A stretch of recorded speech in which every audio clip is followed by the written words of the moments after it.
Listen to a nice fairy tale. Rapunzel. Once upon a time, there lived a husband and wife. They had everything they needed, except one thing: a child. The two waited for many years, but no baby was born to them. From their back window, they could see a beautiful garden.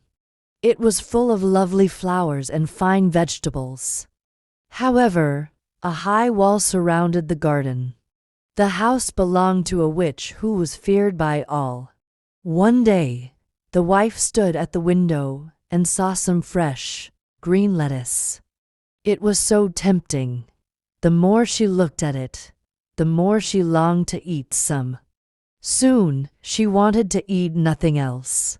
She grew pale and thin because she could not have the lettuce. Her husband becomes worried. "What is the matter, my dear wife?" he asked.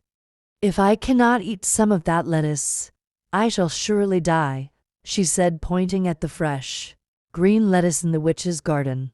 The good husband could not watch her agony. He waited till twilight and then climbed over a high wall. Once inside the witch's garden, he quickly gathered an armful of lettuce. He climbed back and landed home. That lettuce was so tasty that the wife longed for more. So, the husband climbed the wall once more to fetch lettuce for her. He lowered himself to the garden. His feet touched the ground, but he nearly fell down in fright. The witch was standing in front of him. "How dare you come into my garden and steal lettuce?" The witch screamed.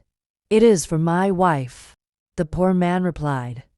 "She longed for this lettuce and gave up all other food.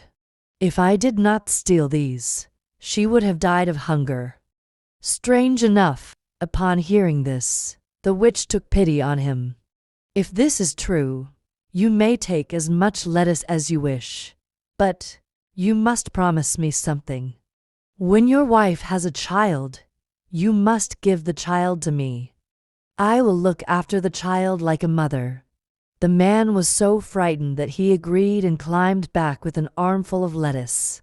Some time later, a beautiful baby girl was born to the man and his wife. The witch appeared on the very day and reminded the man of his promise. The witch took the child away with her. Back at her castle, the witch named the baby Rapunzel. The baby grew up to become the most beautiful girl in the world. When Rapunzel turned 12, the witch locked her up in a tall tower in the forest. This tower had no doors but only a small window. When visiting, the witch stood at the foot of the tower and cried, "Rapunzel, Rapunzel, let down your hair." Rapunzel had beautiful, fine, long hair in the color of gold. Whenever she heard the witch's voice, she threw her long plait of hair out of the window. Her long plaited hair fell to the ground. The witch would climb up the tower, holding on her hair like a rope. Rapunzel lived in the tower like this. Some years later, a prince passing the tower heard Rapunzel singing to herself in the tower. The prince wanted to see the singer, but unable to find the door, the sad prince rode back. The prince could not forget the singing voice. He kept coming back and every day stood by the tower and listened to Rapunzel singing. One day, he saw the witch arrive. "Rapunzel, Rapunzel, let down your hair." She shouted and out came the plait of hair. Next evening, the princess came again. This time, standing by the foot of the tower, he also cried, "Rapunzel, Rapunzel, let down your hair." Down came the plait of hair, and the prince climbed up. Seeing the prince appear, Rapunzel was both surprised and afraid. But the prince was delighted to see beautiful Rapunzel. Hearing his kind words, Rapunzel soon lost her fear. The prince told her how he waited for so long to see her. Thereafter, the prince visited Rapunzel every evening, and they fell in love with each other. Rapunzel told the prince to bring some silk every day. "I will weave a ladder.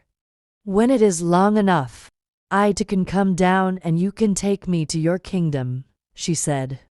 The prince agreed. He brought fresh silk every day, and Rapunzel wove a little more of the ladder. But the witch knew nothing of a prince or a ladder. One day the witch came and shouted, "Rapunzel, Rapunzel, let down your hair." As the witch climbed up, poor Rapunzel spoke without thinking. "Good mother, why do you much heavier than the prince?" Silly Rapunzel. Her secret was out. "Oh, you wicked child! I thought I separated you from the world. But now you have deceived me." The angry witch cut Rapunzel's hair. She took Rapunzel to the desert and left her there. That night, the prince came and cried, "Rapunzel, Rapunzel, let down your hair." The witch had fastened Rapunzel's plait to a hook. She threw that out of the window. The prince climbed up to be shocked by seeing the witch. "You will never see Rapunzel again. She is gone." The witch mocked him. The poor prince thought Rapunzel was dead. In his sorrow, he jumped from the high window of the tower. Falling to the ground, he was not killed, but his eyes were scratched by thorns. He became blind. For years, the blind prince wandered sadly through the forest. His food was root and berries. He could not bear that he lost his Rapunzel. Finally, he came to the desert where Rapunzel lived. In the distance, he heard a singing voice. It was a known voice. That was Rapunzel's voice. The blind prince stumbled towards the unmistakable voice. As soon as she saw him, Rapunzel knew this poor man in rags was her beloved prince. She ran to his arms. Then she realized he was blind. Rapunzel cried and her tears fell on the eyes of the prince. Immediately, the prince could see everything well. Oh, how happy they were! In their rags, they walked to the prince's kingdom and were soon married. Rapunzel and the prince lived happily ever after.